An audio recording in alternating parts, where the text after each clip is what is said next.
Taste the Daily. Chennai கோயம்பேட்டிற்கு வந்த பெண் மயங்கி விழுந்து இறந்த சம்பவம் அதிர்ச்சியை ஏற்படுத்தியுள்ளது. கூடுவாஞ்சேரி பகுதியைச் சேர்ந்த சாந்தி என்பவர் உஷா என்பவரின் வீட்டில் வேலை செய்து வந்தார். இந்நிலையில் சாந்தி கோயம்பேட்டில் மயக்கம் போட்டு கீழே விழுந்து மருத்துவமனையில் அனுமதிக்கப்பட்டிருப்பதாக சாந்தியின் மகன் விவேக்கிடம் உஷா போன் மூலம் தெரிவித்துவிட்டு தலைமறைவானார். மருத்துவமனையில் சிகிச்சை பெற்று வந்த சாந்தி சிகிச்சை பலனின்றி உயிரிழந்த நிலையில் அவர் கொலை செய்யப்பட்டாரா என்ற கோணத்தில் விசாரணை நடந்து வருகிறது. தூத்துக்குடி மாவட்டம் கோவில்பட்டியில் கோடியில் ஒருவருக்கு ஏற்படும் பாப்பா சிண்ட்ரோம் என்ற அரிய மரபணு வகை நோயினால் பாதிக்கப்பட்டுள்ள 17 வயது ஏழை சிறுமிக்கு உதவிட கோரிக்கை விடப்பட்டுள்ளது.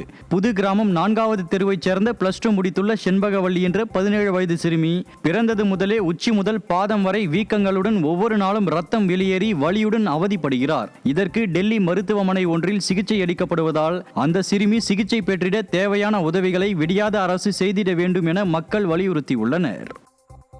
தாங்க முடிய நைட்டில் தூங்க முடியாத அளவுக்கு ரொம்ப வலியில தான் இருக்கிறா. கம்ஃபர்டபுளாக உட்கார முடியல. அவளோட வேலையெல்லாம் அவளால் கரெக்டாக எதுவும் பண்ண முடியல. ரிலாக்ஸாக அவளால் இருக்க முடியல. ரொம்ப கஷ்டப்படுறா. அவளை பார்த்து பார்த்து நாங்களும் ரொம்ப கஷ்டப்படுறோம். ஏற்கனவே பையன் வளர்ச்சி இல்லாமல் அவன் 17 வயசு வரைக்கும் இருந்தான். அவனையும் இழந்துட்டோம். இப்போ இவளையாவது எப்படியாவது காப்பாற்றணும்னு போராடிக்கிட்டு இருக்கிறோம். எங்களுக்கு இப்போ அரசாங்கம் மூலமாக உதவி கிடைக்கணும்னு தான் வேண்டிக்கிறோம். கடலூர் மாவட்டம் புவனகிரி அருகே நெடுஞ்சாலையில் கட்டப்படும் புதிய தரைப்பாலம் யாருக்கும் இடையூறு ஏற்படாத வகையில் அமைக்க கோரிக்கை எழுந்துள்ளது. சென்னை கும்பகோணம் சாலையில் அமைந்துள்ள குமாரக்குடி வளைவு பாலம் வலுவிழந்த நிலையில் தற்போது அங்கு புதிய பாலம் கட்டப்படுவதற்கான முதற்கட்ட பணிகள் தொடங்கியுள்ளன. இதையடுத்து அங்கு வடிகால் வாய்க்காலும் சுடுகாடும் இருப்பதை கவனத்தில் கொண்டு மக்களுக்கும் சுற்றுச்சூழலுக்கும் இடையூறு ஏற்படாத வகையில் பாலம் அமைக்க மக்கள் கோரிக்கை விடுத்துள்ளனர்.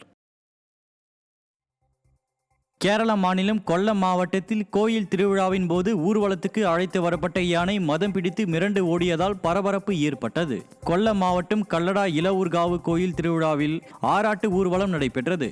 இதில் கலந்து கொள்வதற்காக அழைத்து வரப்பட்ட யானை திடீரென மதம் பிடித்து மிரண்டு ஓடியது.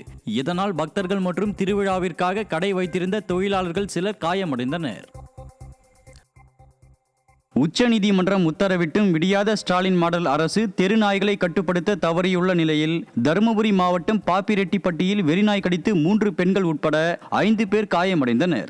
காமராஜர் நகரில் துக்க நிகழ்ச்சிக்கு சென்ற உறவினர்களை வெறிநாய் துரத்தி கடித்ததில் 2 ஆண்கள் மற்றும் 3 பெண்கள் என 5 பேர் காயமடைந்து மருத்துவமனையில் சிகிச்சை பெற்று வருகின்றனர். விளம்பரத்துக்கு மட்டுமே முக்கியத்துவம் அளிக்கும் போலி மாடல் ஸ்டாலின் அரசு உடனடியாக வெறிநாய்களை கட்டுப்படுத்த வேண்டும் என பலரும் குற்றம் சாட்டினர். கள்ளக்குறிச்சி மாவட்டம் முடியனூர் தென்பெண்ணை ஆற்றில் கடந்த சில நாட்களாக இரவு நேரங்களில் ஜேசிபி இயந்திரம் மூலம் லாரிகளில் மண் அள்ளப்படுவதாக குற்றச்சாட்டு எழுந்துள்ளது. இதனால் முடியனூரை சுற்றிய கிராமங்களுக்கான கூட்டு குடிநீர் திட்டம் பாதிக்கும் அபாயமும் ஏற்பட்டுள்ளது. இது தொடர்பாக அதிகாரிகளுக்கு தகவல் தெரிவித்தும் உரிய நடவடிக்கை எடுக்கப்படாமல் உள்ளது. விளம்பரம் மூலம் மக்களை விலை பேச நினைக்கும் ஸ்டாலின் மாடல் அரசின் மாவட்ட நிர்வாகம் உடனடியாக மணற் கொள்ளையர்கள் மீது நடவடிக்கை எடுக்க வேண்டும் என முடியனூர் கிராமத்தினர் வலியுறுத்தினர்.